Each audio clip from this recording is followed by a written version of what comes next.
bisa nggak dijalankan di running? Nggak bisa, Pak. Nggak bisa, dia harus selesai dulu ya kan? Iya, Pak. Selesai, baru bisa di running. Nah kalau ini bisa aja di running, walaupun kalau misalnya ada error nanti dia kasih tahu errornya.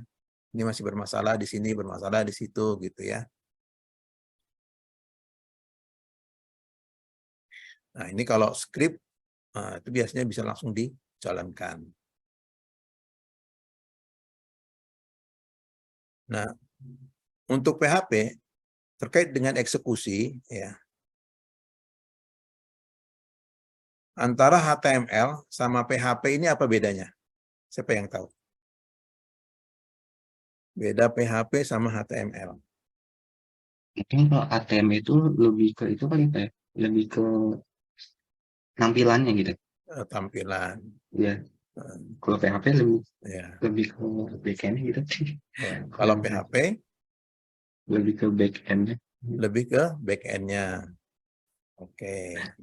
Nah, sekarang misalkan gini nih. Kalau kan kamu udah pernah pakai semua ya. Kalau terkait dengan eksekusi, ini eksekusi ya.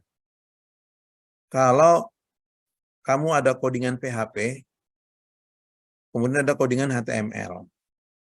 Nah, codingan HTML itu bisa nggak dijalankan tanpa server, tanpa web server?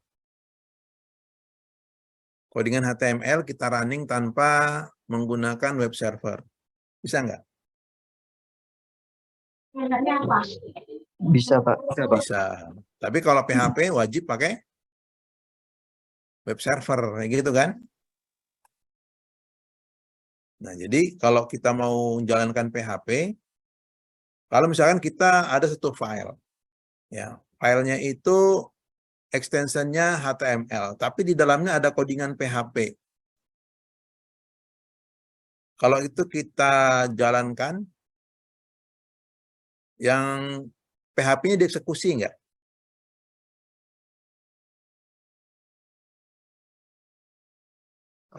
Dieksekusi. Dieksekusi. Misal gini ya, saya tambahkan dulu ini. Kalau kamu biasanya kalau ngoding pakai apa? Editornya? VS Code, Pak. VS Code ya. VS Code. Alasannya kenapa pakai VS Code? Lebih banyak extension, Pak. Lebih banyak Extensionnya jadi lebih mudah. extensionnya. Sebenarnya kalau dari sisi extension sih pakai Notepad juga bisa kan? Agar bisa Itu sih, Pak. langsung Hah? live report, Pak. Agar bisa? Langsung live report, langsung lihat hasilnya ketika ada Ya, perubahan. ya. Jadi ibaratnya kalau sebuah editor banyak alat bantunya, ya. Kalau kamu misalkan ngodingnya pakai pakai Notepad, dikasih tahu nggak mana error-error codingnya? Enggak, Pak. Enggak kan? Nah, tapi kalau kamu menggunakan VS Code, biasanya sebelum dieksekusi juga udah dia kasih tahu kan beberapa hal kesalahan perintah, ya kan? Nah, ini salah satu kelebihannya. Kemudian kalau butuh hal-hal yang sifatnya memudahkan di dalam pengkodingan, nah itu juga bisa, ya. Ibaratnya apa ya? Kalau kita bisa menambahkan extension itu kan maksudnya, misalkan kita nih mau pakai Java, eksekusi langsung pakai Java di situ bisa kan, tanpa harus keluar dulu kan. Kemudian pakai Python juga bisa dieksekusi di situ. Dan kalau ada tambahan-tambahan lain itu bisa diberikan di. Ini udah kelihatan nggak ini? Sudah, Pak. Diskonnya ya. Sekarang misalkan kita bikin file baru. Ini kembali ke pertanyaan awal tadi nih. Saya bikin file.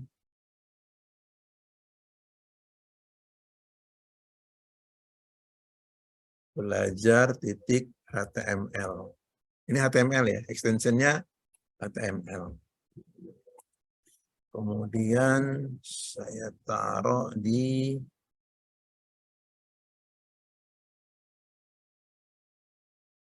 Htdoc. Saya bikin link baru ya.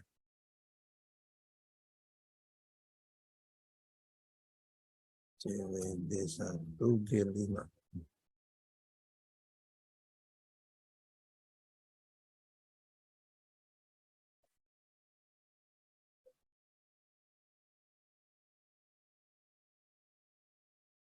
Nah, ingat ya, saya mau naruh perintah PHP.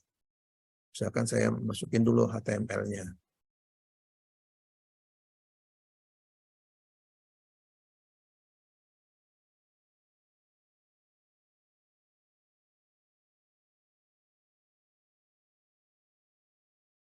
Misalkan kita bikin paragraf.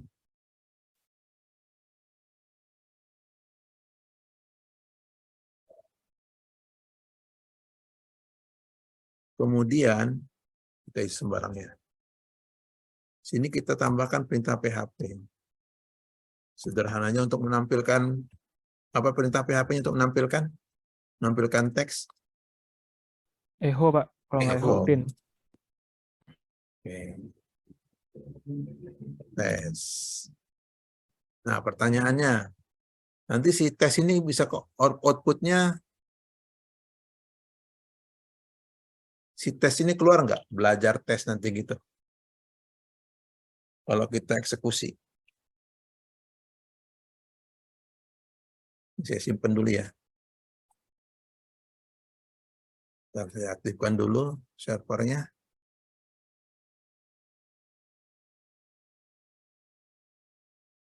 Gimana kira-kira? Akan keluar nggak kata-kata tes? Ingat ya, tadi extensionnya HTML.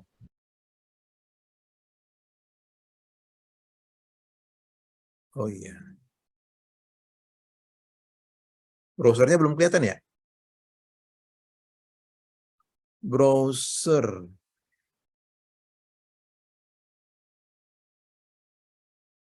Browsernya kelihatan? Melihat, Pak. Kelihatan ya?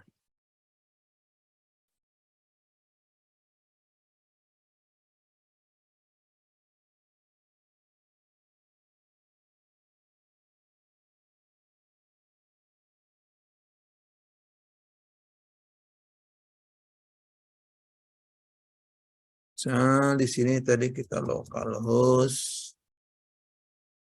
Tadi apa nama foldernya tadi? CWD 1G5 ya.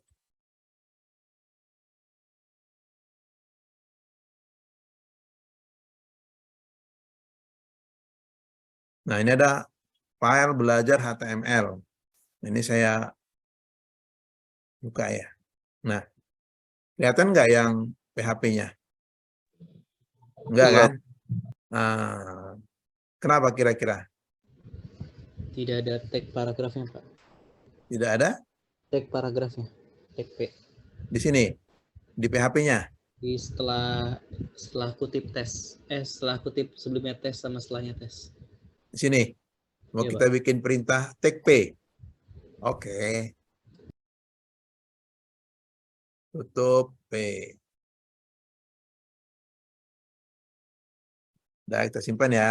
Simpan. Refresh. Keluar apa itu?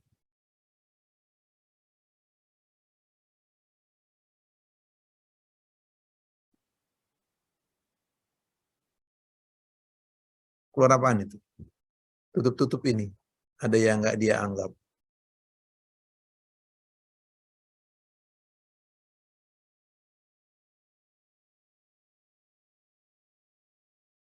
Nah, sekarang lihat ini kan masih ada tanda-tanda gini ya. Kalau kita lihat kode sumber, tuh, ya, harusnya kan dia kebaca ya. Kalaupun seandainya kita nggak kasih tag-tagnya ini, itu nggak masalah. Kalau memang harusnya ini perintah mengerjakan perintah PHP, ya. Kalau tadi kan dia berusaha membaca apa perintah ini kan, Sebenarnya kita inginkan di sininya ya. Sekarang kalau kita ganti ya, kita ganti extensionnya menjadi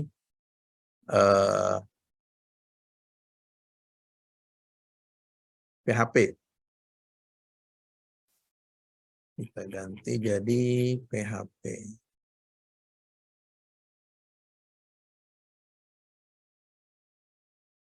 Belajar 2.php. Oh, tadi belajar aja nggak apa-apa, penting extensionnya berbeda kan? Belajar titik PHP. Kita ambil tadi, ini apa nih ya? Aduh, saya keluarin dulu ini lah.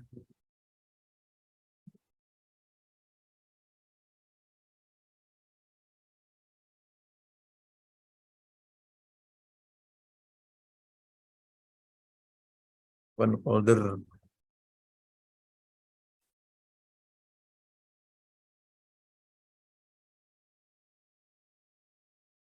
Mana dia? JWD.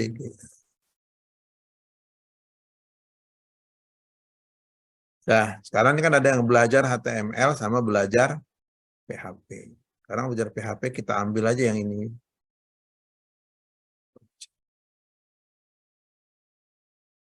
Ya. Kita simpan.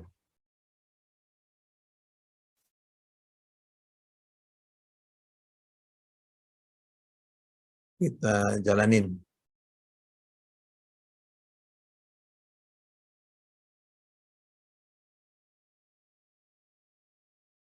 Ini yang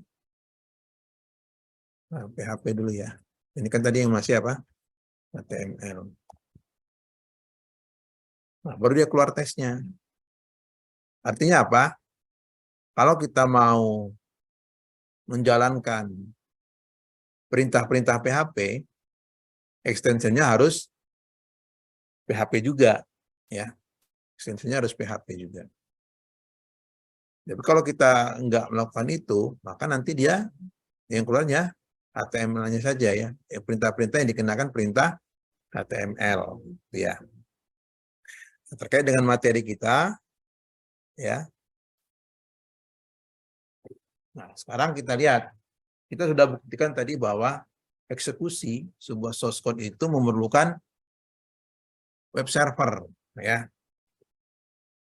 Nah, jadi untuk bisa kita menjalankan aplikasi PHP ini, kita butuh text editor, server, dan web browser.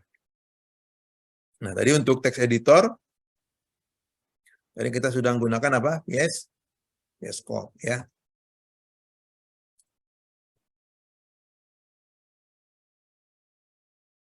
Kemudian server kita, sebenarnya yang dinamakan server ini bukan examnya ya. Sebenarnya di dalamnya itu yang mana ini kategori sebagai web server di dalam exam itu. Kalau kita nginstal exam, ada berapa aplikasi yang bisa kita pakai? Ada banyak, Pak. Ada banyak. 5. Yang paling inti? Yang paling inti itu Apache, Pak. Apache. Ya. MySQL. Apache. Apache ini sebagai apa? Server, Pak. Ya, web server. Terus ada MySQL. Ini sebagai apa? Database, Pak. Database. Terus apa lagi? Apa itu? FileZilla, Kalau Pak. ya, FileZilla. Ini biasanya buat apa? Kalau setahu saya sih itu buat transfer data, Pak. Oke, untuk transfer data. Biasanya dalam bentuk file ya. Transfer file. Ya, dan lain-lain ya. Jadi yang penting adalah pada saat kita menginstal exam ataupun WAM, ini yang paling kita butuhkan adalah Apache dan MySQL-nya. Apache sebagai web server dan MySQL sebagai database. Nah, tadi kalau kita misalkan tadi nih, saya matikan servernya ya. Saya stop. Nah, kalau kita jalankan ini, PHP-nya,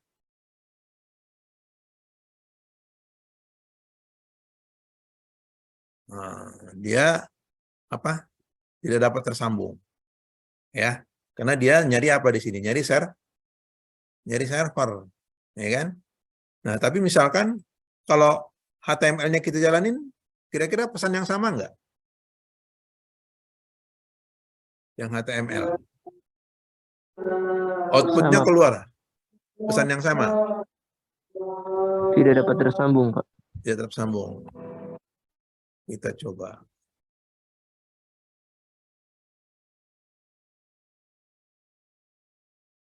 Tidak bisa tersambung. Nah, misalnya, tapi kita kalau tidak melalui localhost, kita langsung ambil dari filenya.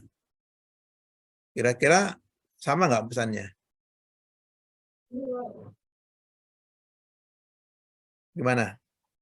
Bisa, Kalau itu Pak. kan karena dia melalui Baca. localhost. Tapi kalau kita melalui langsung file, kira-kira gimana? Kebaca, Pak, Bisa tapi tampil, cuma Bisa yang ya, HTML doang. yang HTML-nya. Misalkan ini yang belajar. Di sana lihat dia nggak melalui apa? Nggak melalui localhost, tapi melalui file langsung. Ya, drive D, folder exam, folder htdoc, folder jwd1 g5, ya kan? Jadi kan nggak membutuhkan server HTML kan gitu. Sehingga kalaupun di dalamnya ada perintah PHP itu nggak dianggap, ya, nggak dianggap. Oke, sekarang kita aktifkan lagi.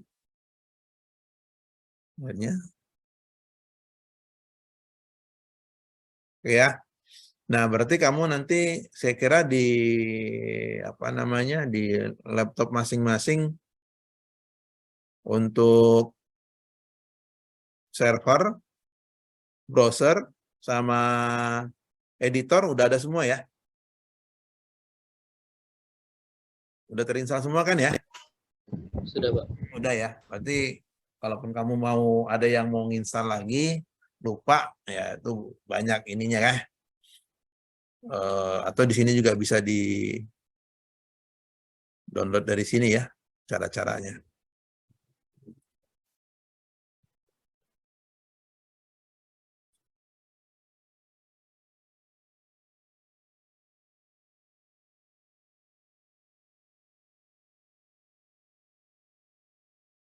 Nah, jadi kesimpulannya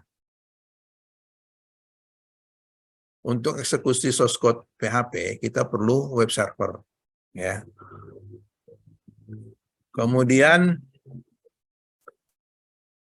itu di dalam membaca setiap baris yang ada di file.php itu dibaca mulai dari baris pertama sampai baris terakhir secara berurutan ya. Makanya kita ini kalaupun belajar PHP-nya istilahnya masih belajar aplikasi pemrograman secara terstruktur ya. Tapi kalau kamu nanti sudah belajar menggunakan framework, maka nanti belajarnya itu belajar PHP yang berbasis objek ya. Nah, kalau yang sekarang ini kita masih belajar PHP yang secara terstruktur ya. Karena dia dibaca dari atas sampai bawah ya. Jadi kalau ini diistilahkan pemrograman terstruktur.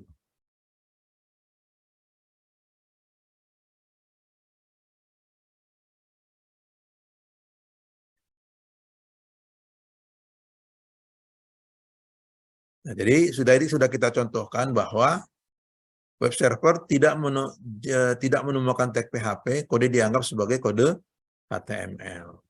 Ya. Kalau menemukan tag PHP, maka kode dianggap sebagai perintah PHP. Tag yang ini ya.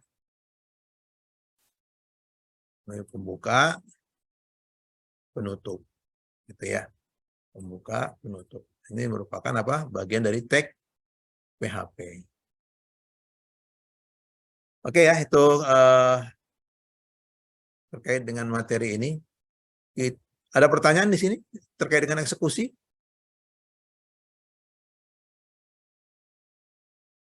Biar kita lanjut ke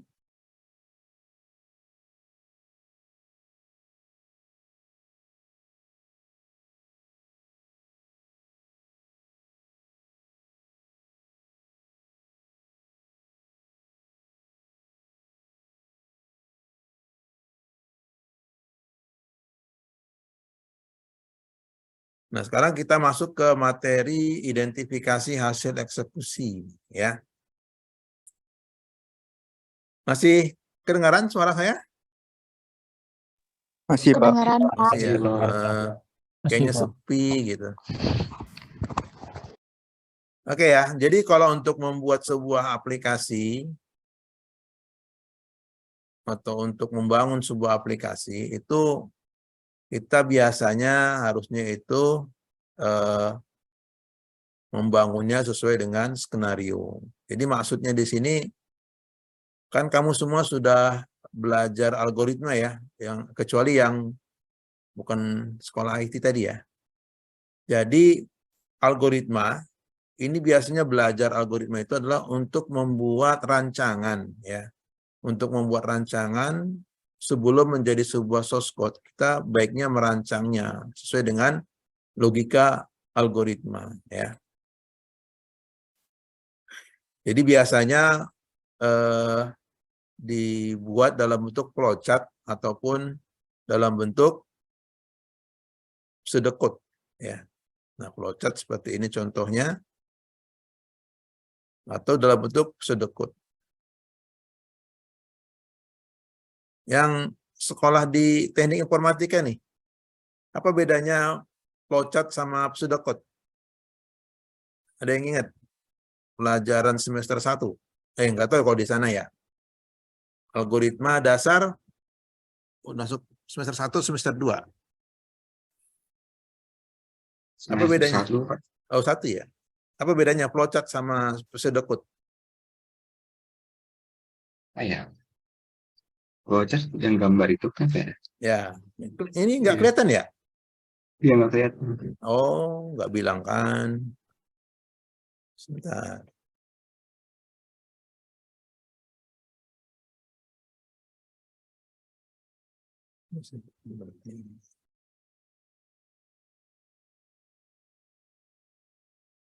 Sudah kelihatan? Udah, Pak. Sudah. Nah, Sudah, Pak. ini flowchart kan dalam bentuk gambar-gambar. Kalau pseudocode Dalam bentuk tulisan, Pak. ya dalam bentuk sudah mirip dengan program Kode. biasanya. Dalam mirip dengan kode. Ya.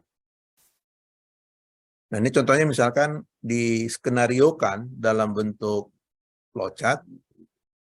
Ya, biasanya ini terkait dengan algoritmanya ya. Kemudian baru dicontohkan dalam aplikasi program ya, program PHP baru ditampilkan. Nah, langkah-langkahnya kayak gitu ya. Untuk identifikasi hasil eksekusi. Kalau bisa dibuat dulu rancangannya ya, baik dalam bentuk pseudocode ataupun dalam flowchart. Atau seterusnya baru dibuat codingannya, baru dilihat hasilnya di browser. Ya. Sekarang kita misalkan begini, kita studi kasus ya. Misalkan untuk ini, kita di bawah ini aja ya. Kita bikin slide baru, studi kasus. Misalkan gini, buatlah algoritma program PHP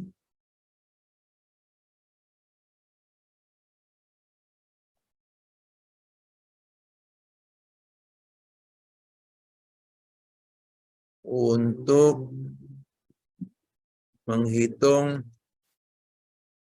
luas lingkaran. Studi kasusnya ya. Berarti pertama kita bikin algoritmanya ya. Algoritma. Kita makanya yang pseudocode aja nih. Ya, kira-kira gimana algoritmanya?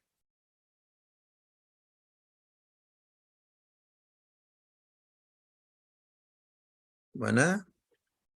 Pertama kita menentukan apa dulu? Tentukan apa? Variabel, Pak. Variabel. Ya, berarti misalkan variabel yang kita butuhkan apa? Menampung nilai jari-jari ya. Nah, jari. Ya. Kemudian apa lagi? Setelah ini namanya istilahnya apa di sini nih?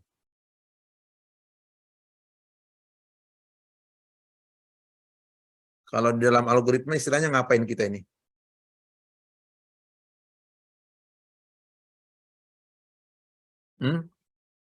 Kalau persiapan itu apa istilahnya? Ibaratnya kalau kita mau masak, kita kan persiapan bahan kan? Nah, berarti kan bahan yang kita butuhkan adalah variabel jari, kan gitu? Ya. Berarti ini adalah persiapan, ya. Habis persiapan, ngapain lagi? Input kan? Ya, Pak, input. Input. Misalkan berarti jari kita masukkan misalkan 10, ya. Nah, ini maksudnya input. Input nilai. Ya. Nah, baru habis itu rumusnya apa?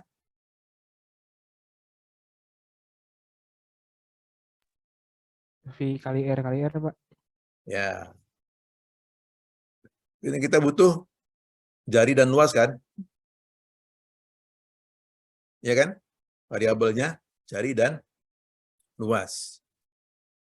Sebenarnya kalau di algoritma yang benar itu ditentukan apanya? Variabel itu ditentukan apanya? Tipe datanya kan? Ya, tapi nanti kalau untuk PHP kita nggak perlu repot untuk menentukan tipe data dari variabel yang kita definisikan. Nah, sekarang kita masuk ke prosesnya untuk mendapatkan nilai luas. Kan rumusnya apa tadi? V kali jari kali jarinya. Ini namanya apa? Proses, Pak. Proses. Gitu ya. Terus habis proses,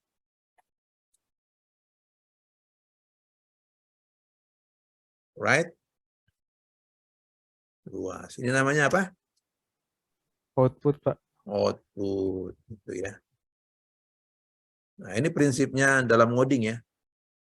Ada untuk persiapan, ya, atau prepare. Biasanya itu menentukan kita butuh variabel apa saja. Kemudian ada bagaimana cara menginput datanya. Ya, kalau ini kan kita contohkan menginput langsung di codingan. Atau kita butuh inputnya itu butuh input dari pengguna. Ya. Kalau di PHP untuk input dari pengguna biasanya pakai apa? Ada yang ingat? Pakai form, Pak. Ya, pakai form. Formnya perintah PHP atau HTML? HTML. Ya, HTML. Ya. Nah, itu untuk input. Ya, nanti kita contoh ini inputnya langsung di codingnya, ya kan? Nah, ini kan secara algoritma pseudocode-nya kan seperti ini. Sederhananya kan? Input, proses, output. Dengan persiapan, ya. Oke, sekarang kita bikin codingannya, ya. Codingannya kita langsung di Xcode aja ya. Kita mulai di VS Code-nya aja. Kita langsung di sini aja deh. Nah, ini tadi yang apa ini? Yang PHP kan ya? Oke. Nah, sekarang misalkan di sini kita tulis menghitung apa? Luas lingkaran. Misalkan tadi kita Langsung ya, nilai inputannya langsung. Berarti kita perlu tentukan variabelnya kalau di PHP perlu nggak? Atau wajib nggak? Wajib nggak menentukan variabel? Oke, ngaruh kan sih, Pak? Nah, misalkan gini, Enggak, Pak, enggak wajib. luas. Ngaruh nggak? Nah, sebenarnya nggak wajib ya. Kalau di PHP nggak wajib. Jadi kita bisa langsung masuk ke mana? Bisa langsung masuk ke input ya kan? Sama dengan 10. Tadi kan di situ kan. Berarti di sini deklarasi kita abaikan ya. Deklarasi diabaikan. Nah, baru kita masuk input nilai jari. Oke. Baru masuk apa? Proses menghitung luas lingkaran. Rumusnya L sama dengan Pi R kuadrat.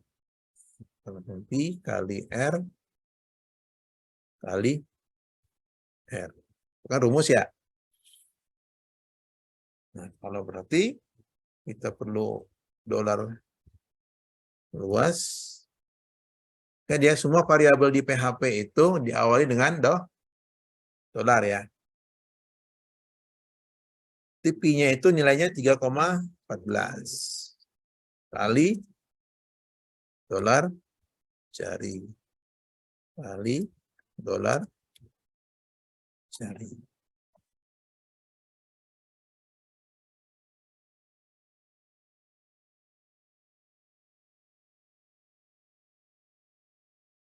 Dan sekarang outputnya output write-nya penggantinya apa? Tadi kan write ya. Kalau di algoritmanya penggantinya ya. Oh, Pakai perintah print boleh nggak di PHP? boleh, Pak. Boleh ya. Misalkan kita mau tuliskan luas lingkaran dengan jari dolar jari sama dengan dolar luas. Boleh nggak kita masukkan variabel di dalam string? Enggak, Pak. Nggak boleh. Harus keluar dari string. Pendapat yang lain? Boleh nggak kita masukkan variabel ke dalam string? Harusnya tuh ada Tidak boleh, Pak. ada titik, Pak. Oh, ada titik. Oke, sekarang kita Iya, Pak. tes dulu ya, errornya di mana ya. Kita simpan dulu ya. Kita simpan. Tadi udah aktif apa chain-nya. Kita tes lagi. Jadi ini PHP. Wah, ternyata nggak masalah. Sebentar ya, saya ngambil ini dulu ya. Ada panggilan.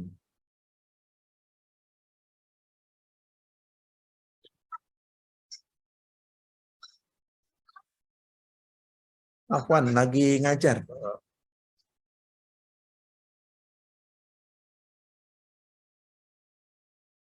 Nah, ini bisa deh nih. Variabel kan?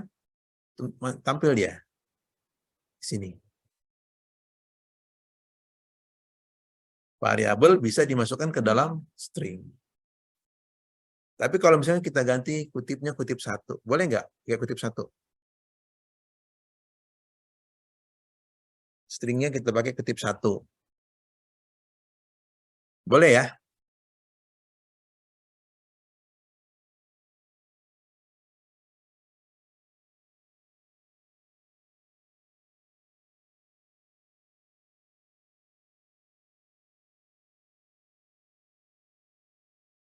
Bentar ya.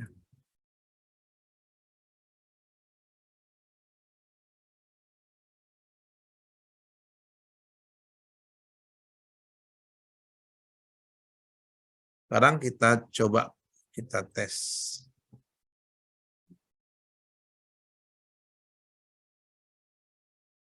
Simpan, kita jalankan. Dengan kutip 1 nih. Nah, baru dia nggak bisa. Variabel nggak dikenalin sebagai variabel. Sehingga dikenalin sebagai string. Dolar jari sama dolar US itu dianggap sebagai string. Tapi kalau kita pakai kutip 2, variabel yang kita masukkan ke dalam string itu dikenali sebagai variabel. Sehingga yang muncul nilainya. Tapi kalau tadi muncul namanya, ya kan? Karena dianggap string, bukan dianggap sebagai variabel. Ya, jadi boleh kita masukin. Ya. Nah, tapi yang ini jelas ya. Input, proses, output. Ya. Nah, kalau di sini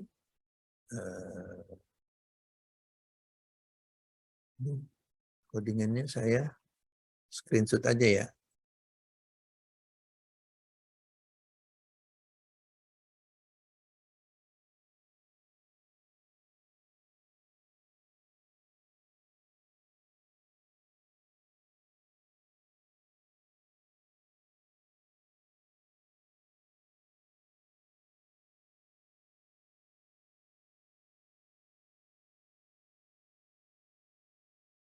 Tambah-tambahin saya share ya.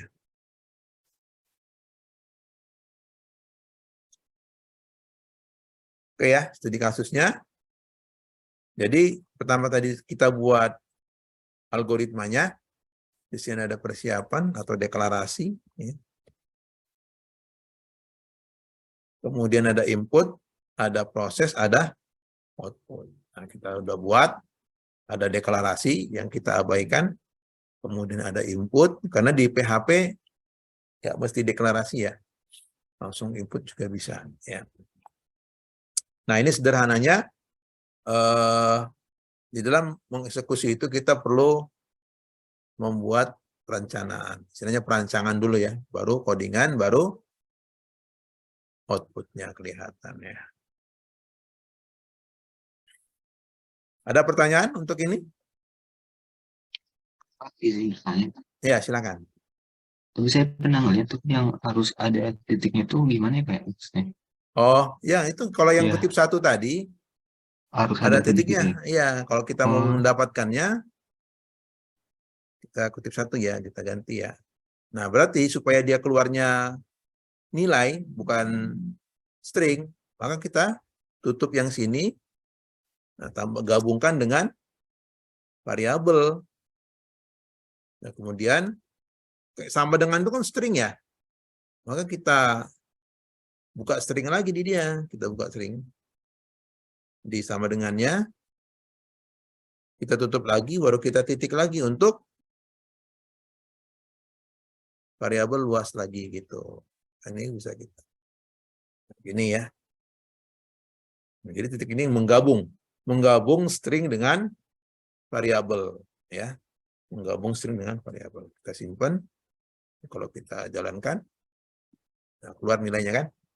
Plus lingkaran dengan jadi 10, 314. Ya. Tadi kan nana mepet ya. Tadi antara jadi sama 10 mepet kan ya. Ini kita geser di sini aja. Jarak aja itu kan. Nah gitu ya. Apakah tadi yang kutip 2 nggak boleh pakai gabung ya? Boleh juga, nggak masalah. Kutip 2 kayak digabung gitu. Tapi maksudnya kalau dengan kutip 2 ini bisa dikenali sebagai variabel, ngapain kita capek-capek misah-misahin ya kan? Oh gini juga nggak masalah. Sama aja hasilnya. Nah, gitu ya. Ya Pak, baik Pak. Oke, ada lagi pertanyaan?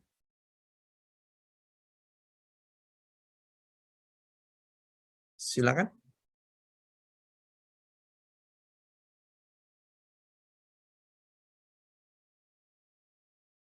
Kalau tidak ada, kita lanjut.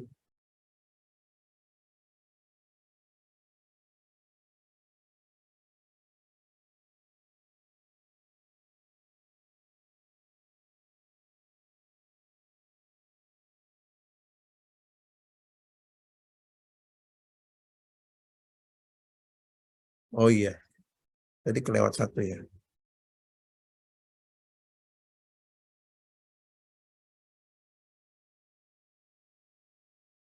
Oh iya, tapi tadi udah kita jelasin ya. Yang ini memang kelewat satu, langkah eksekusi, ya kan? Tadi kan kita udah buat source code-nya di VS Code, kemudian source code-nya kita simpan di htdoc, ya. Kemudian exam, examnya belum saya aktifin ya. Exam, nggak muncul di sini exam.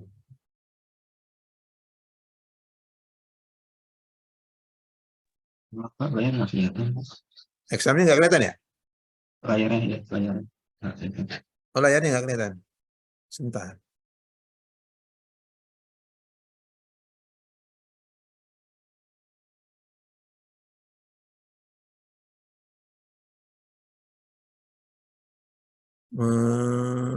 Mana dia?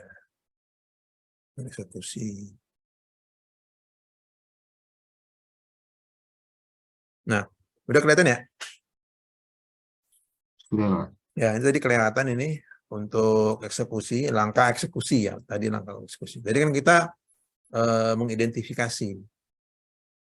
Sebelum dieksekusi, kita mengidentifikasi sebuah source code dengan cara membuat algoritmanya. Kalau ini tadi langkah-langkah eksekusi. Ya. Ini udah sama-sama tahu ya, kalau udah pernah belajar, bahwa untuk bisa menjalankan source code PHP, kita perlu mengaktifkan exam, ya. Pertama pada bagian Apache-nya bisa kita aktifkan, kemudian kita buka browser, kemudian kita masukkan alamat tadi sudah localhost, nama file PHP-nya, ya. Jadi sudah kita contohkan ya.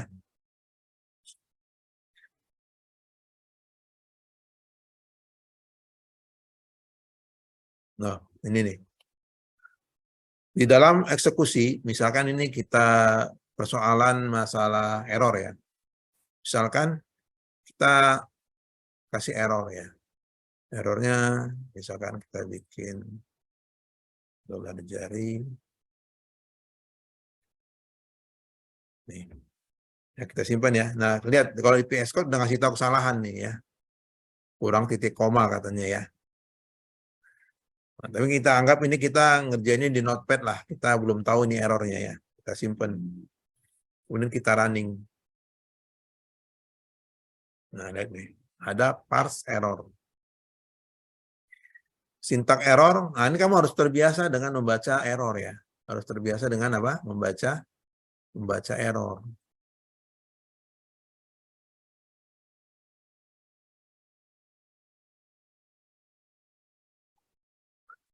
Uninspected dolar luas di baris 12 online 12. Nah, kita lihat di sini baris 12. Apakah salahnya di sini? Wah, ini saya nggak tahu ini. Nah, perhatikan lu ke atasnya. Oh, kalau dia bilang di sini kan ada masalah nih berarti di atasnya. Karena ini dianggap satu baris perintah, ya. Antara baris 9 sama baris 12 dianggap satu baris perintah. Kenapa? Karena tidak ada pemisah titik koma. Ya. Sehingga dianggap dolar luas itu bagian dari perintah yang 9, baris 9. Ya. Kita simpan, setelah kita benerin, nah baru dia masih tahu kesalahannya ya. Kemudian, nah kalau kita running lagi, kembali ke awal ya. Kemudian, misalkan kita ngasih input yang salah. Ya, Kira-kira jari-jari kita kasih nilai A10, ini udah dibikin error ya, undefined constant A10. Padahal kan di sini disalahkan kenapa? A10 itu dibilang langsung salah nilainya. Kan kita nggak definisikan si jari-jari ini tipe datanya numerik. Tapi dia salahkan ini. A10.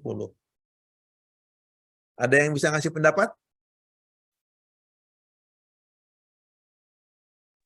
Karena A itu ada string, Pak. huruf dia Karena string. A itu string. Syarat dia jadi string gimana? Tanda petik, Harus Pak. ada Nah, titik. dikasih tanda petik. Tuh ya. Nah, jadi si jari-jari ini dianggap sebagai string sekarang. Nah, lihat. Add var, string, dolar jari. Nah, kira-kira bermasalah nggak nanti di sini? Sedangkan luas akan menampung nilai float. Integer. Float itu nilai yang gimana float? Nilai pecahan ya. Nah, sekarang ini kita jalankan. Kita simpen. Kira-kira ini error apa enggak?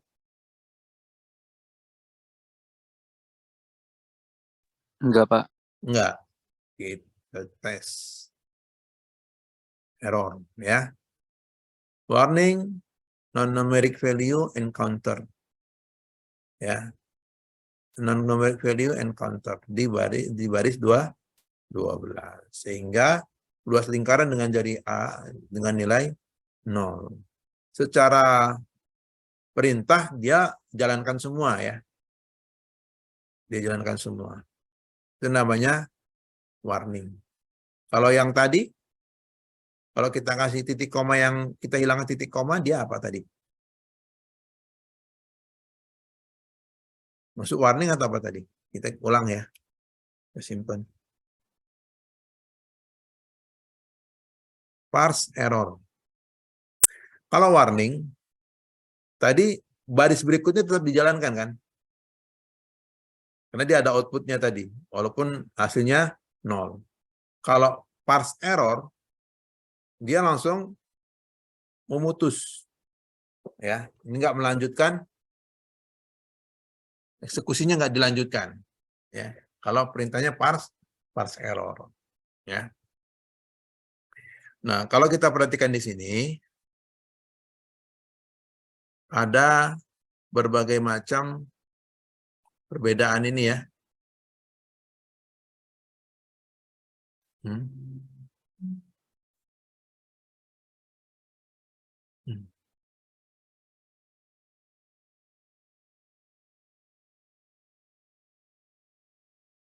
Ada debugging ini, proses untuk mencari bug, kesalahan pada program yang telah dieksekusi dan terjadi error. Nah, nanti ini ada sesi tersendiri kita akan membahas tentang debug. Ya, kalau running, nanti dia menjalankan program sehingga berhasil dieksekusi. Nanti macam-macam debugging ini banyak ya.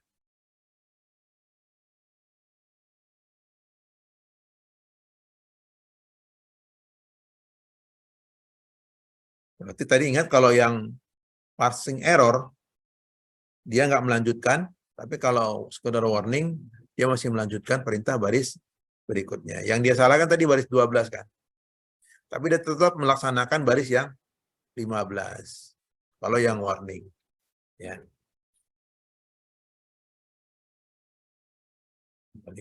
Kalau begini, kira-kira kita hilangkan A-nya. 10-nya tapi kita kasih kutip. Kira-kira dia menghitung nggak?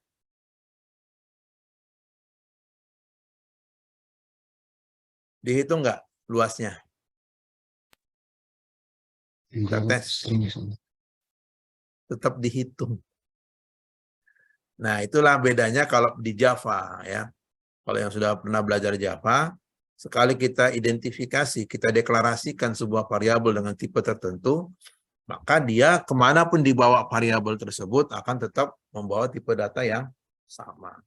Tapi kalau di PHP, dia sifatnya dinamis, ya. Variabelnya sifatnya dinamis. Ya. Sehingga kita isi string, tapi dia dikenakan perintah operasi matematik dengan perkalian, maka langsung diubah menjadi numerik, sehingga tetap dihitung menghasilkan sebuah nilai matematis, ya. Kalau di Java gimana? Biasanya kan harus dikonversi dulu kan? Iya Pak, harus Dikonversi dulu ke dalam numeriknya gitu. Kalau dia sudah teridentifikasi sebagai string. Paham ya?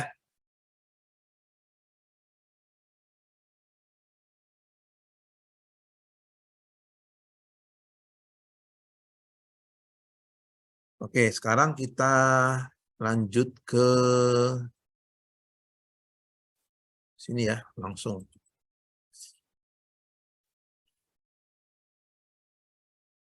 Nah, sebenarnya kita udah singgung ini ya, masalah tipe data dan kontrol program. Ini sebentar, saya share dulu ya.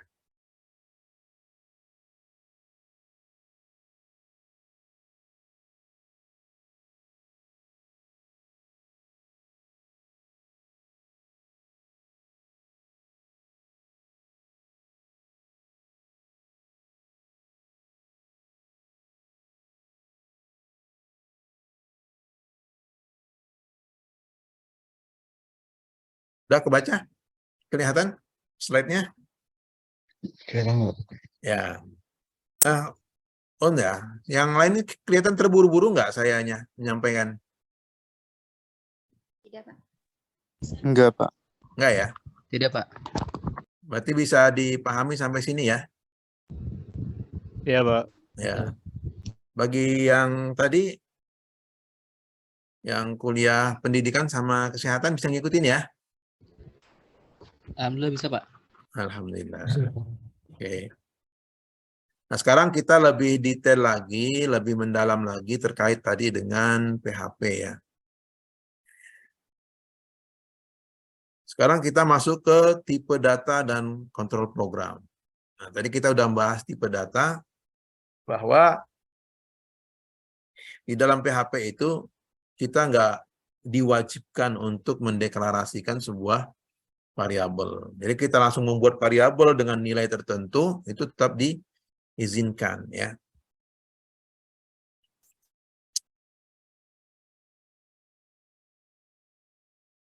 Sekarang kita masuk ke tipe data ya.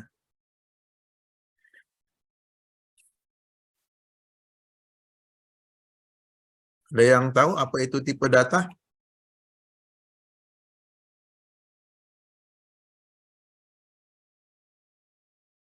Apa itu tipe data?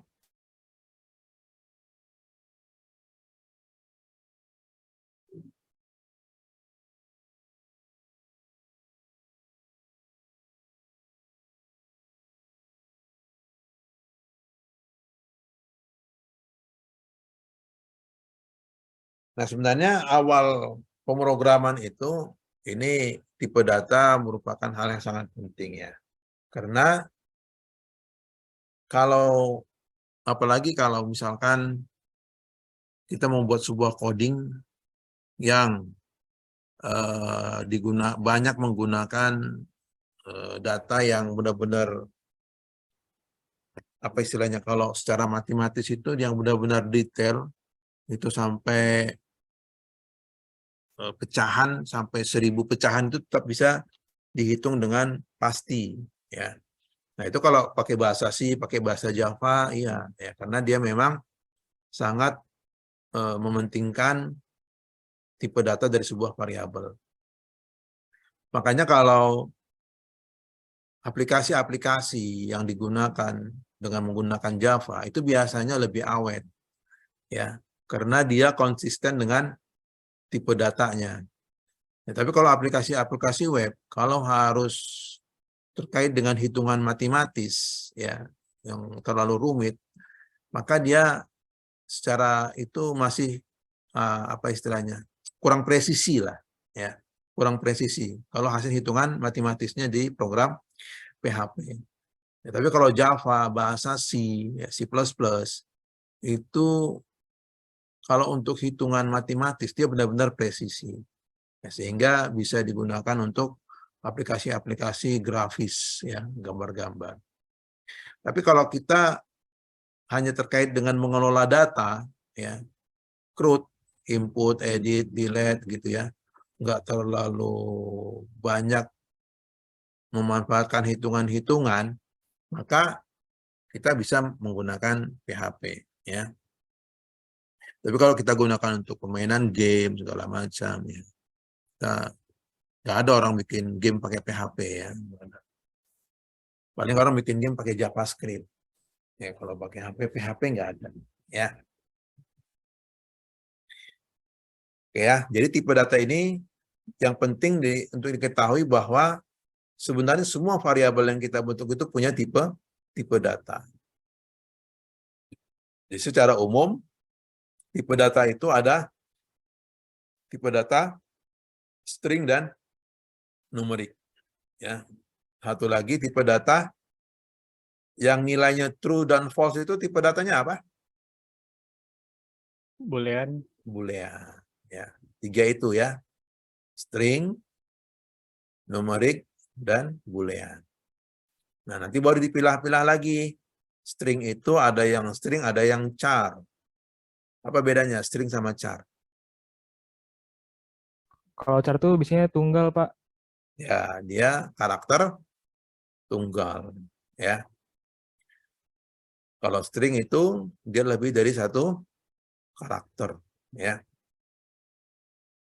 Kalau misalkan saya tuliskan, yang ini lah, contoh yang baris 9.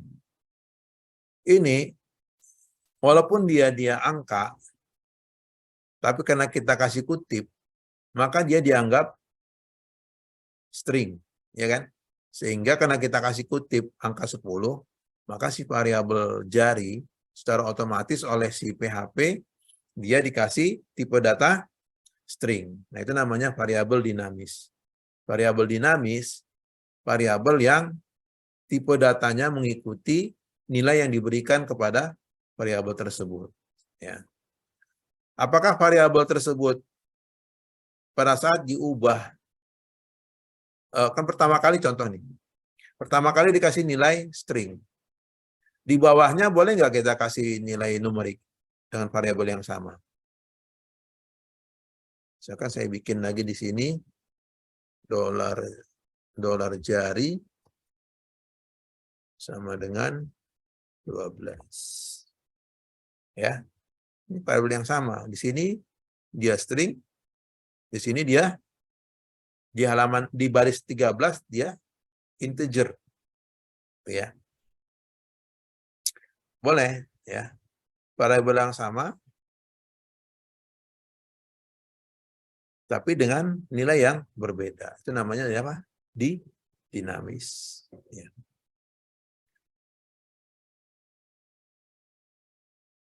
Nah, untuk yang numerik itu dipisah lagi, ya, di breakdown lagi menjadi tipe data bilangan bulat, tipe data bilangan pecahan. Untuk bilangan pecahan, tipe datanya ada apa saja? Ada yang tahu? Oh, bilangan bulat dulu deh. Bilangan bulat tipe datanya apa? Integer, Pak. Integer. Untuk bilangan pecahan? Ada float sama double, Pak. Ada float sama double, ya. Nah, di sini tadi udah disebutkan teman kamu, integer berisi bilangan bulat, float berisi bilangan desimal atau pecahan, kemudian ada boolean, ya tadi sudah kita sebutkan, nilainya cuma 2, true atau false, ya, dia nggak ada nilai yang lain. Kemudian ada string berisi data teks, ya, diapit tanda petik 1 ataupun tanda petik 2, itu disebut dengan string. Cuman bedanya tadi ketika dia jadi output, ya, dia ada beda perlakuan, ya, terhadap variabel yang disisipkan. Kemudian ada array. Ya, array. Yang dia adalah berisi himpunan data. Ya, nanti array ini kita bahas lebih khusus lagi ya. Apa itu array? Nah, di sini lihat, tadi udah kita sebutkan bahwa PHP adalah bahasa pemrograman yang bersifat dinamis. Dia akan menentukan tipe datanya sesuai dengan nilai yang dimasukkan. Ya. Sekarang kita masuk ke apa itu variabel. Jadi variabel ini digunakan untuk menampung nilai, ya, supaya nanti untuk bisa dihitung kembali, ya. Misalkan seperti ini, kita bikin file baru deh, untuk memahami sebuah variabel ya. Belajar 2, 3, PHP.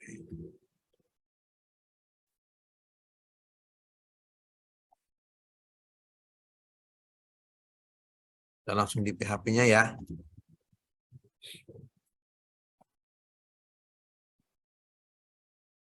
Kalau ini nggak saya tutup, error nggak nanti? PHP-nya nggak saya tutup. Error nggak? Error, Pak. Error ya. Nanti kita tes ya. Misalkan saya punya variabel angka sama dengan 10. Kemudian dolar angka sama dengan 12. Kemudian saya mau hitung dolar hasil sama dengan dolar angka ditambah 11. Echo dolar hasil. Kira-kira apa outputnya?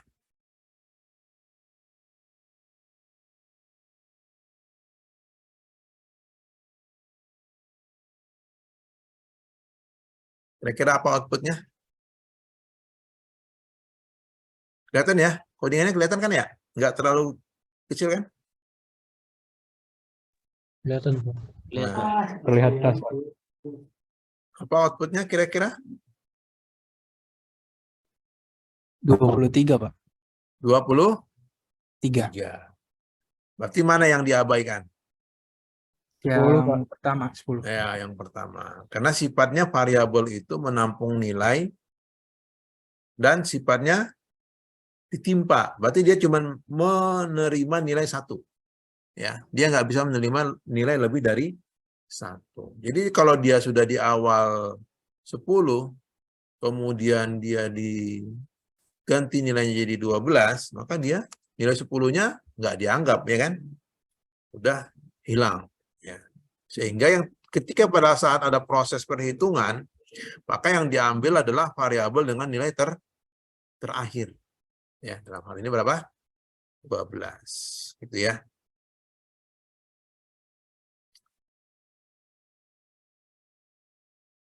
Kalau misalkan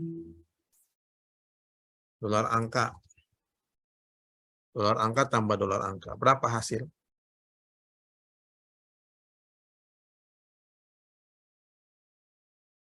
Berapa hasil?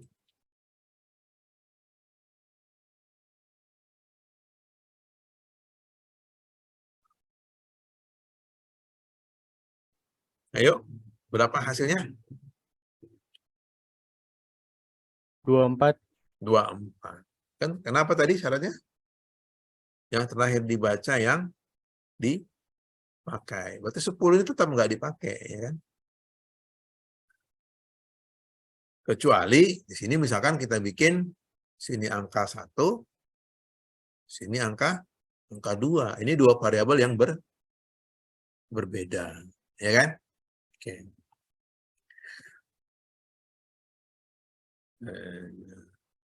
Nah, kalau gini apa hasilnya?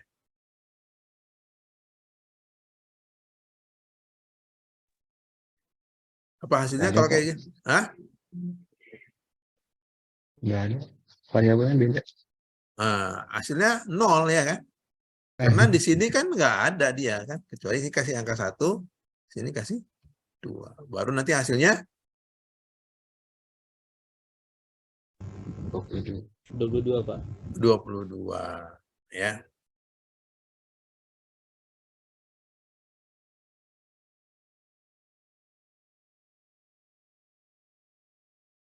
Dua kan? Sini. Nah, sekarang persyaratan dari sebuah variabel.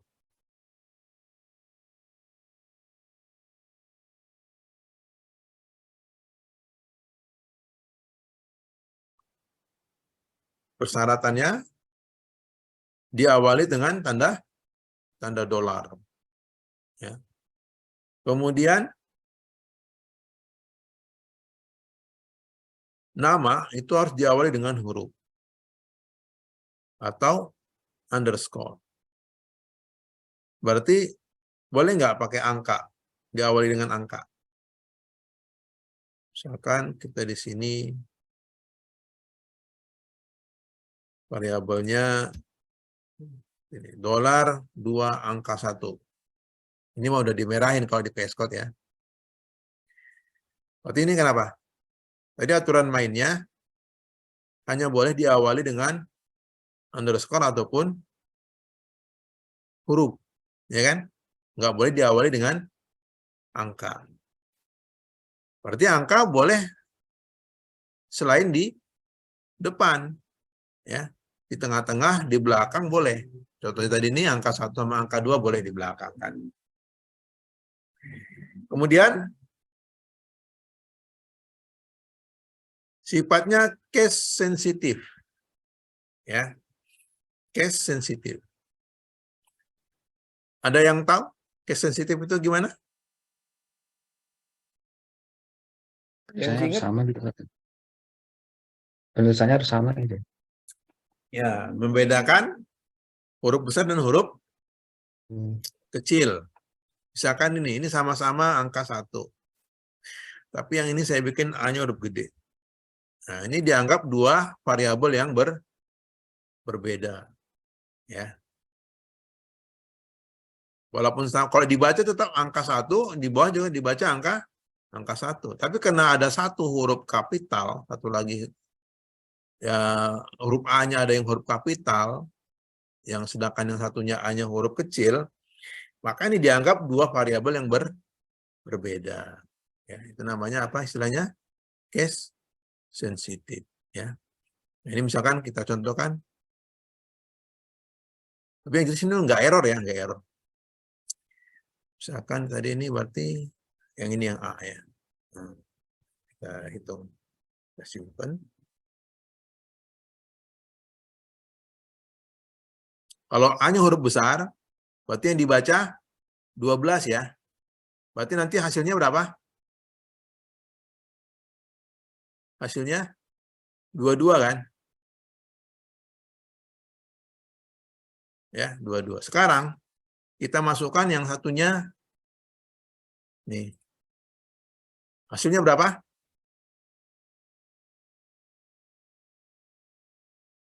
Hasilnya 20. Karena yang dia baca yang huruf kecil saja. Berarti yang angka 1. Nah, tadi kita masukkan angka yang huruf besar, yang dia baca 12. Ya, itu artinya membedakan huruf besar dan huruf kecil. Itu namanya apa tadi? Case sensitif. Itu udah ada amunisi nggak itu? Kopi, snack? Udah, Pak. Udah ya? Ya. Nggak sempat, Pak. Oh, nggak sempet ya? Warung jauh lagi ya? Ya, Pak, udah malam. Iya, udah malam ya. Besok-besok siapin dulu amunisinya. Anti ngantuk. Oke, itu namanya tadi case sensitif ya. Terus, hanya boleh huruf dan angka. Berarti nggak boleh apa? Simbol. simbol-simbol nggak boleh. Misalkan kita mau kasih variabel, misalkan di sini kita ganti nih, jadi tanda seru. Itu kan simbol ya. Simpen. Ya, kita jalanin. Parsing error. Ya. Nggak dikenal pentungan di sebuah variabel, ya, unexpected. Itu mau kita letakkan di tengah, di depan, di belakang, tetap aja ya error. Nggak boleh sama sekali menggunakan simbol. Simbol yang boleh apa? Apa simbol yang boleh? Underscore, Pak. Underscore. Ya. Titik boleh nggak titik? Titik. Error tetap ya. Boleh ya. Tapi underscore? Boleh underscore ya. Oke. Kemudian syarat lainnya,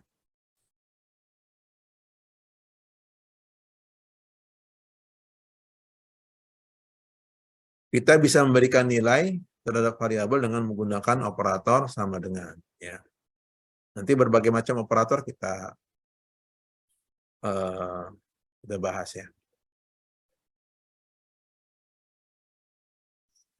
Oke, nilai tadi udah ya. Jadi di sebelah kiri adalah variabel, kemudian setelah tanda sama dengan adalah nih nilai ya. Jadi nggak boleh dibalik. Ya, nggak boleh dibalik.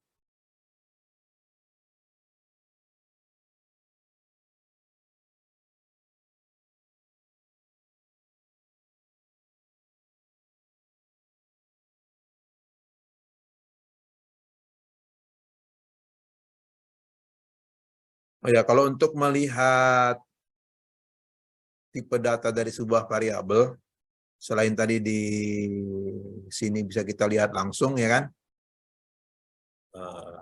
di VS Code-nya langsung dia kasih tahu ini integer ya, ini integer gitu ya, ini integer. Kita juga bisa di output-nya dengan memberikan perintah vardam. Misalkan kita pengen tahu si hasil ini tipe datanya apa gitu ya. Dan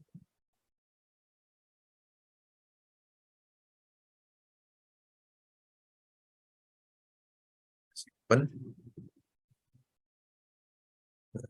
dia integer. Sudah dikasih tahu. Dengan perintah vardam kita tahu tipe data dari sebuah variabel. Kalau misalkan ini kita ganti dolar hasil, kita kasih langsung tulisan aku. Kita simpan, maka nanti si hasil itu menjadi string. Ya, string. String apa?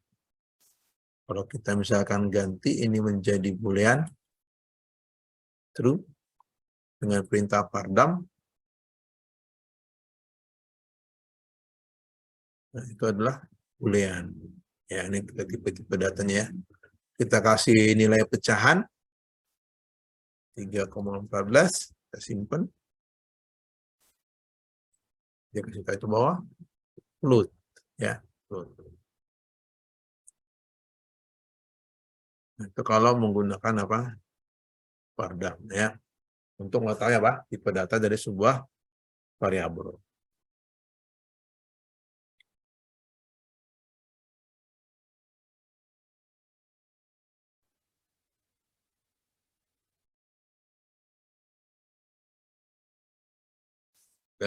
Nanti kita praktekkan.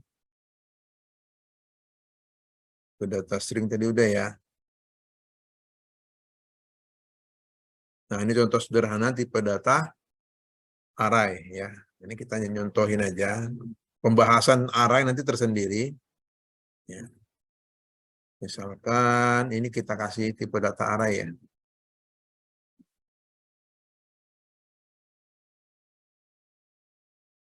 Misalkan tadi array apa? Variabel yang punya nilainya lebih dari satu. Misalkan ini isinya adalah nama-nama teman kamu ya. Badu, data 1. Data yang kedua, Bambang. Data ketiga, Joni. Berarti si variabel hasil punya data 3 nilai. Ya. Nah, tapi kan dalam bentuk array yang simbolnya bisa dengan kurung siku ataupun dengan fungsi array. Simpan. Kita ya array ada 3, yang isi nilainya ada string ada 3 ya. Array. Boleh juga untuk array ini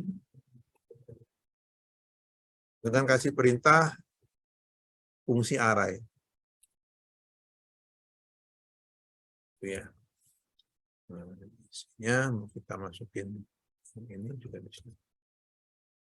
Nah, ini juga boleh ya untuk mendefinisikan variabel yang tipe data array. Hasilnya sama ya, nggak ada perubahan. Kalau tadi cara mendeklarasikan array gitu ya.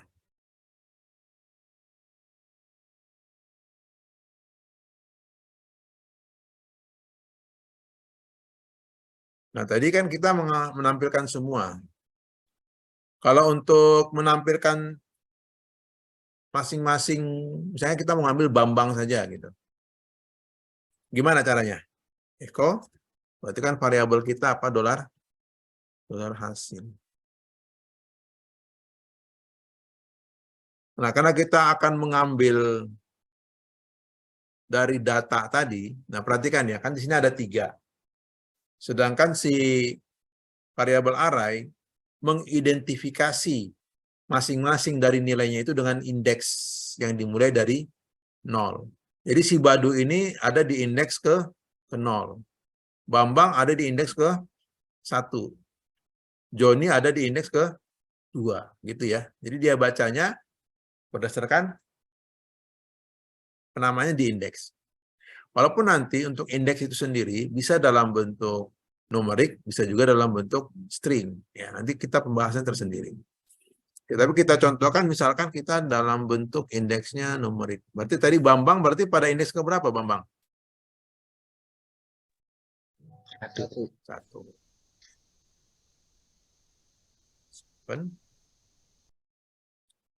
Di sini keluar Bambang baru menampilkan array ya. Karena kita panggil berdasarkan indeks.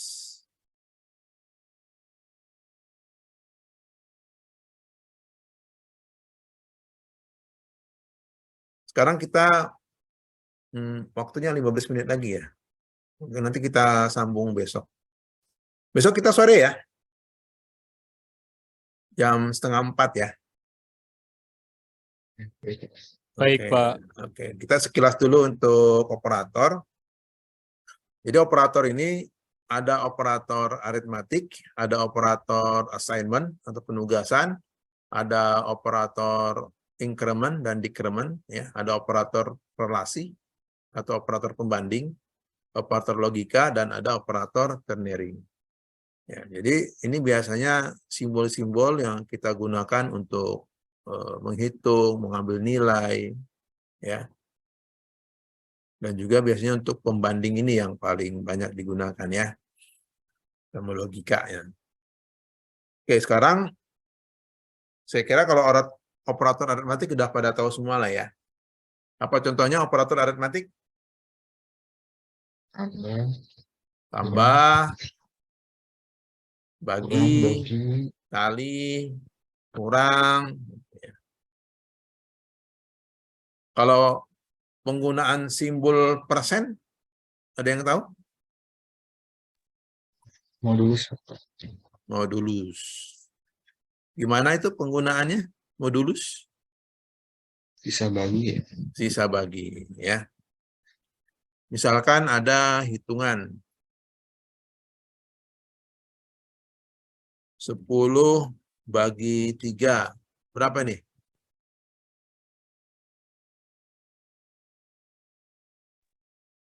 3. Modulusnya berapa? 4. 1. 1. Modulusnya. Ah? Iya, 1. 1. 1. Ya, 1 kan? 1 lah. Ini artinya berapa? Artinya ketika 10 dibagi 3, itu kan hasilnya berapa? 3. Sisanya 1. Kan gitu ya? Masih ingat nggak pembagian zaman SD dulu? Masih lah ya. Ini ada Masih ini. Di sini nggak ada itu ya. Kayak papan tulis gitu. Nggak ada ya. Udah nggak apa-apa. Ya kan? Berarti kalau 11 bagi 3.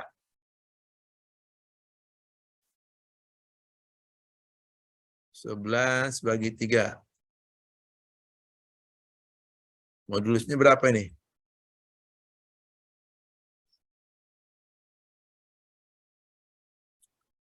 Operator aritmatik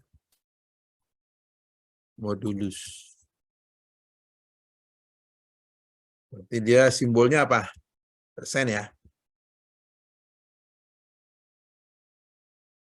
Berarti 10 bagi 3?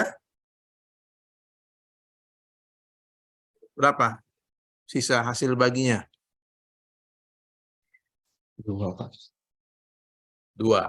Ya. Ini 2. Nah, kita buktikan ya.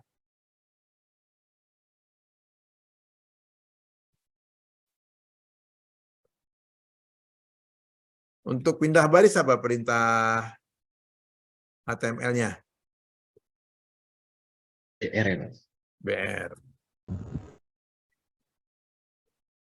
Misalkan dolar hasil sama dengan, berarti kalau 11 bagi 3 itu gimana simbolnya? Apa simbolnya untuk modulus? Persen. Ya, berarti 11% 3. Kira-kira udah ada outputnya nggak ini? Udah ada outputnya belum? Belum, Pak. Belum. Belum ditambahkan echo dolar hasil. Simpan. Nah, hasilnya 2. Ya. 11 bagi 4. Berapa?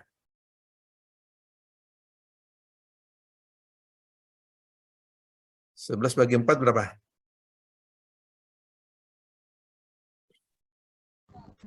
Modulusnya 3.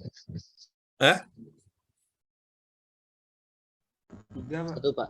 3. 1, 3. 3, Pak. Iya. Ya, 3 ya. Oke, nah itu apa? Modulus ya.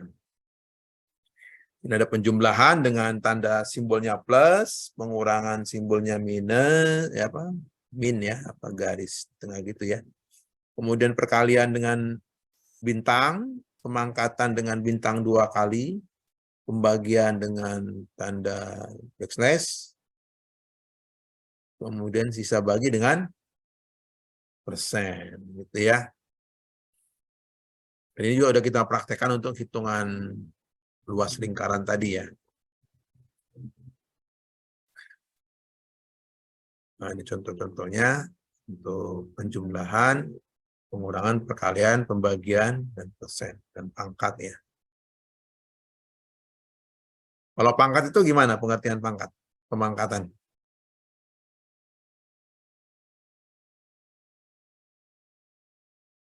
Misalkan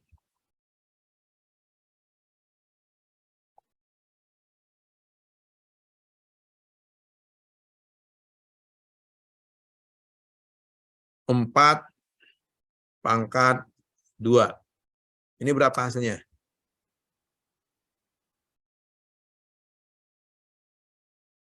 4 pangkat 2 berapa?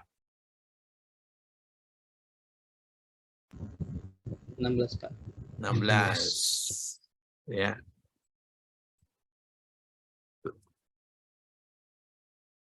Lima pangkat 3. Apa hasilnya?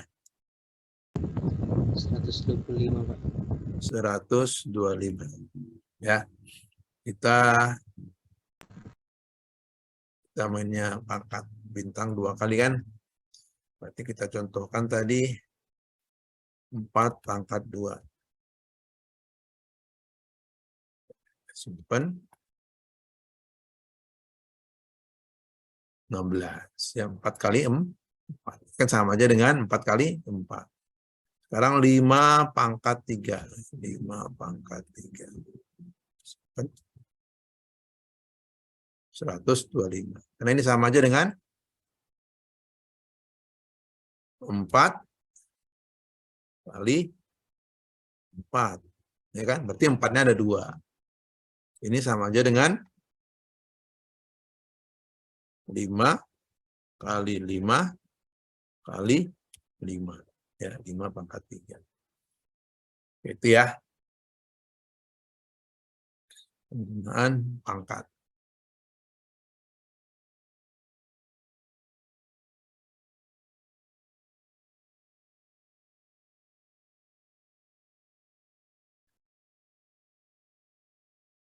Oke, nanti selanjutnya kita sambung minggu depan, besok ya, besok sore ya. Ada pertanyaan? Sebelum kita akhiri, silakan. Pak, mau bertanya, Ya, silakan. hal absensi itu, Pak, Mm-mm. itu bagaimana ya, Pak ya? Absen. Itu kan kayak ada waktu masuk sama waktu keluar. Itu Mm-mm. gimana ya, Pak ya? Kalau absen, kalau udah dibuka pagi, absen aja. Langsung gitu ya, Pak? Langsung. Iya. Ya, cuman risikonya ketika nanti dibandingkan dengan pertemuan, ini kan saya tetap screenshot. Hasil pertemuan ini saya screenshot, nama-namanya ada di sini. Dan tetap saya laporin, nanti dicocokin. Oke. Gitu. Ya. Oke, clear, Pak. Oke, ya. Ada lagi? Silakan. Mau bertanya Pak, Ya. untuk tadi kan yang awal Bapak menjelaskan tentang tugas ya Pak ya, itu bagaimana ya Pak tugasnya itu? Oh ya, tugasnya enggak setiap pertemuan ada tugas. Ya, jadi nanti tugas, mungkin saya mulai dari pertemuan kedua, nanti baru ada tugas. Nanti baru apa namanya? GCR-nya, kode GCR-nya saya share di grup aja nanti. Di grup WA. Oke, nanti juga ini materi-materi file PHP yang kita create tadi, itu nanti saya share juga di GCR.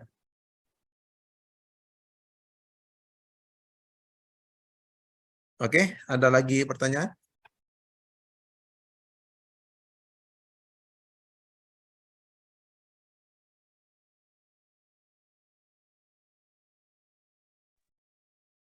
Maaf Pak, izin bertanya. Ya. Untuk check out di aplikasi digitalan itu kapan ya Pak ya? Check out apanya maksudnya nih? Kan pada absen itu kan kita check in ya Pak ya di aplikasi digitalan. Untuk check outnya sendiri itu kapan ya Pak ya? LMS-nya maksudnya? Ya di aplikasi digitalannya Pak. Oh, enggak, check out itu maksudnya logout gitu. Waktu pendaftaran kan maksudnya? Iya Pak, untuk ini Pak. Waktu tadi dikasih nih Pak semacam barcode itu Pak. Barcode kan buat absen kan? Check in. Itu buat absen kan? Iya Pak. barcode? Terus di aplikasinya ada tulisan check out, itu check outnya kapan ya? Oh, kalau udah selesai perkuliahan aja, perkuliahan, pelatihannya aja. Tapi kan nanti absen kan ngetek lagi kan? Besok. Wah, kurang tahu Pak. Besok masih ngetek lagi kan? Tapi coba tanyakan di grup aja, biar adminnya yang jawab. Adminnya Mbak Ira. Ya, makasih Pak. Iya.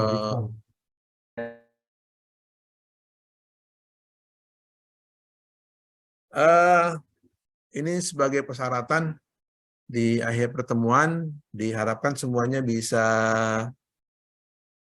buka cam-nya supaya kita foto-foto.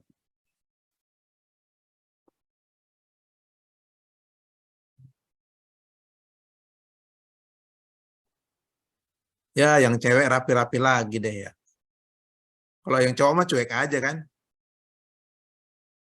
Kalau yang cewek mah rapi-rapi lagi. Kalau cowok mah kusut-kusut aja udah kan. Baik, Oke. Maya.